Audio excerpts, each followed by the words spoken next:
Akhirnya episode 61 sudah rilis yang dimana akan melanjutkan cerita setelah berhasil menumbangkan Persatuan Timur Tengah. Lalu bagaimanakah kelanjutannya?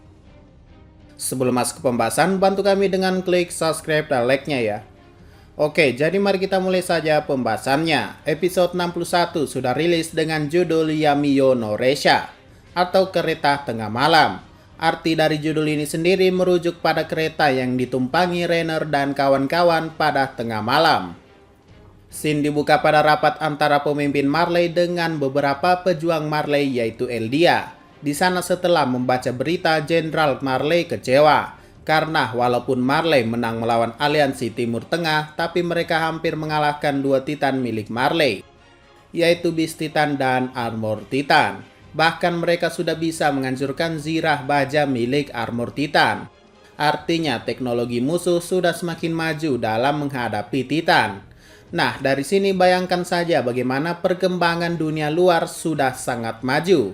Itu wajar karena di Pulau Paradis saja senjata yang bisa menembus zirah baja adalah tombak petir yang selama 100 tahun baru ditemukan.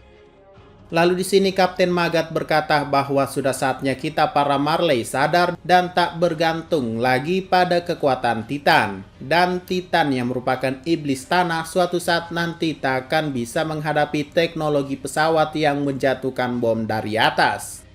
Lalu si Jenderal berkata apa tidak ada Titan bersayap. Ia mengindikasikan kalau ada mungkin saja Titan bersayap ini bisa melawan pesawat yang terbang di udara.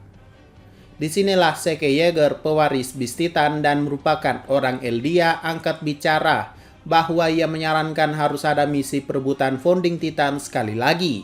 Setelah misi sebelumnya pada 4 tahun lalu gagal dan pulang dengan babak belur.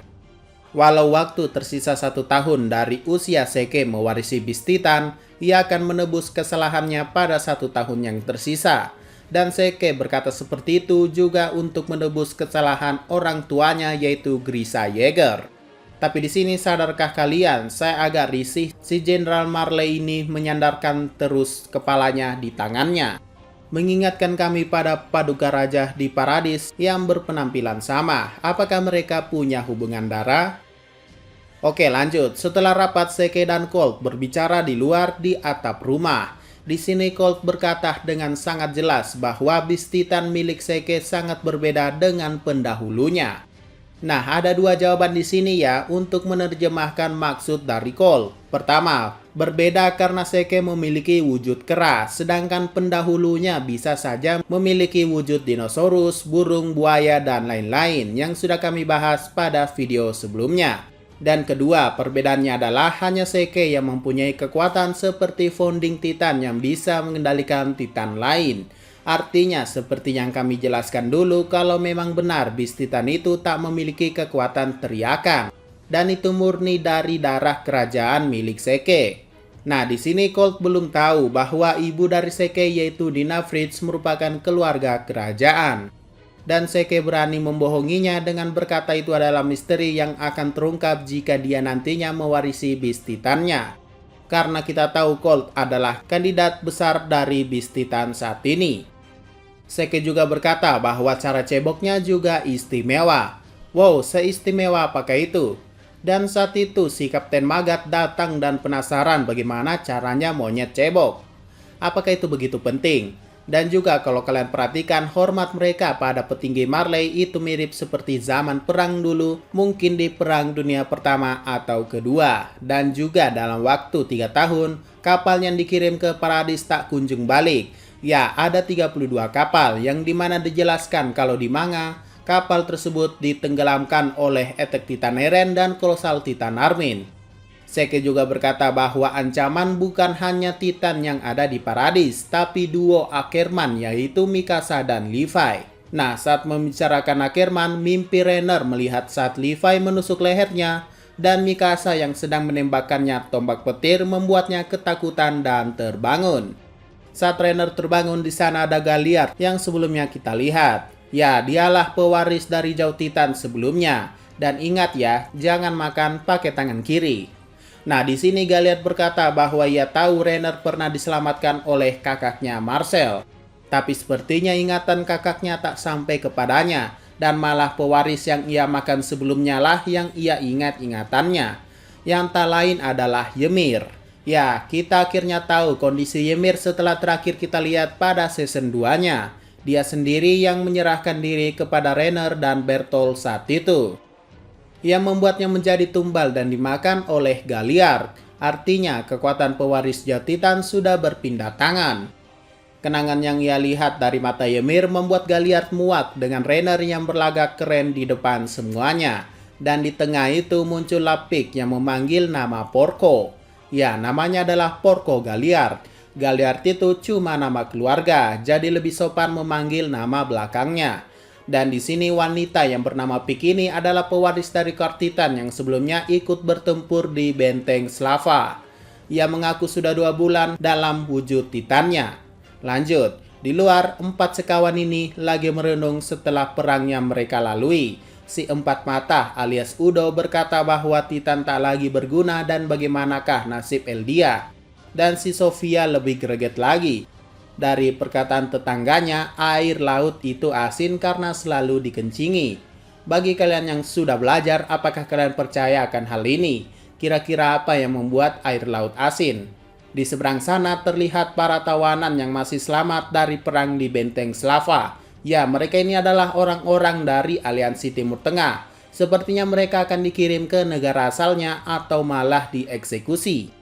Udo yang melihat ini sangat marah bahwa Eldia akan semakin dibenci setelah insiden tersebut. Nah, saat itulah datang Rainer si tampan. Ya jujur, Rainer tambah gagah ya daripada sebelumnya jadi samsak di Pulau Paradis. Dan di sini juga ia sudah dianggap ayah dari keempat anak tersebut. Bahkan mengelus kepala anak tersebut.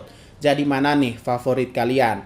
Gabi, Udo, Sofia, atau Falco? Mereka juga akan segera kembali ke kampung halaman mereka setelah Rainer siuman. Dan melihat mereka berempat berkumpul bersama sekilas mengingatkan Rainer pada masa lalunya ketika ia bersama Porco, Bertolt, Marcel, dan Annie. Dan ketika Rainer memanggilnya semuanya kembali normal.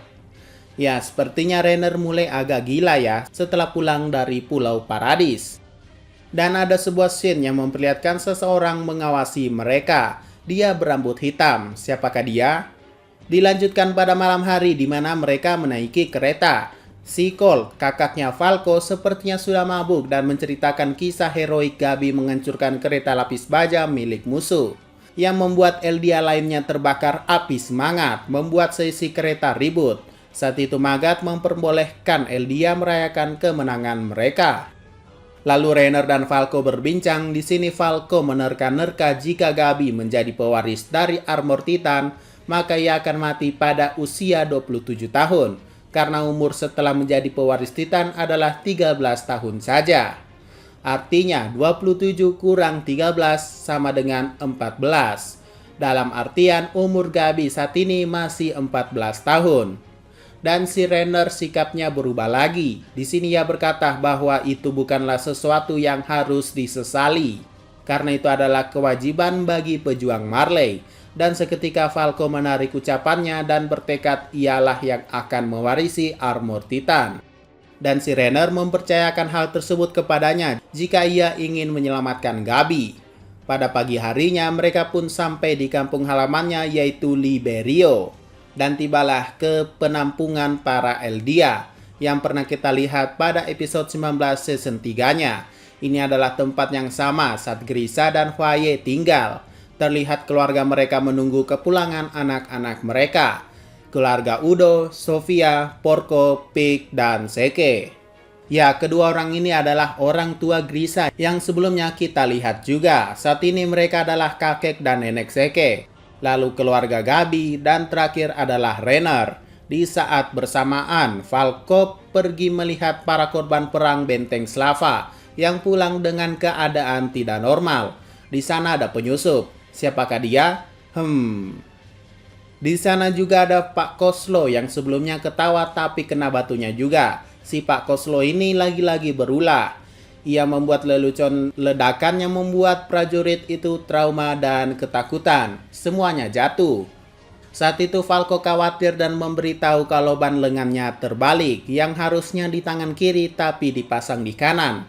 Ya, kalian tahulah kenapa bisa terbalik. dan berkata Anda tak perlu berperang lagi. Nah, opening season final tertawa mendengar ucapan Falco.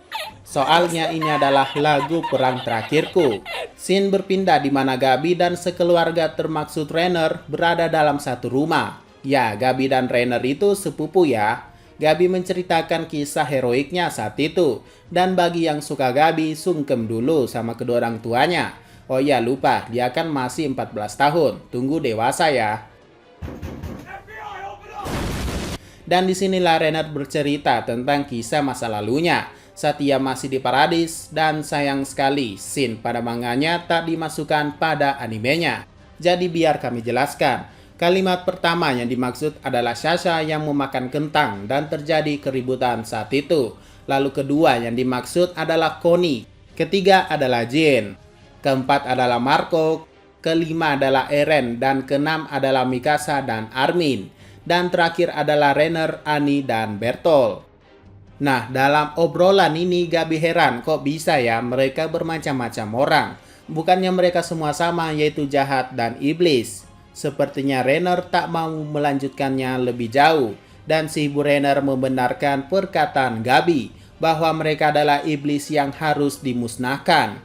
Keesokan harinya ada yang bunuh diri, entah siapa dia. Lalu Rainer, Colt, Seke, Pik, dan Porco melakukan rapat dan berencana untuk melakukan misi merebut kembali founding Titan di Pulau Paradis. Tapi dengan bantuan keluarga Tiber, sang pewaris dari Titan Palu Perang alias Warhammer Titan. Keluarga ini nantinya akan mengumpulkan orang-orang penting yang akan diadakan saat festival dimulai. Dan dari keluarga Tiber inilah yang akan membantu Marley merebut founding Titan. Setelah itu Rainer melihat Gabi dan Falco gelut. Ya biasalah anak-anak. Dan scene terakhir dengan wajah serius Rainer ragu apakah ia harus kembali ke pulau itu lagi. Soalnya kalau balik ia cuma jadi samsak doang. Makanya mukanya serius begitu. Oke, sekian itu saja yang terjadi pada episode 61 ini. Bagaimana tanggapan kalian? Kalau dari segi persamaan manga sih banyak scene yang tak diperlihatkan. Tapi tak apa-apa, kita tunggu saja ke depannya bagaimana ya. Sekian dari pembahasan kali ini, jangan lupa like, share, dan komentarnya ya.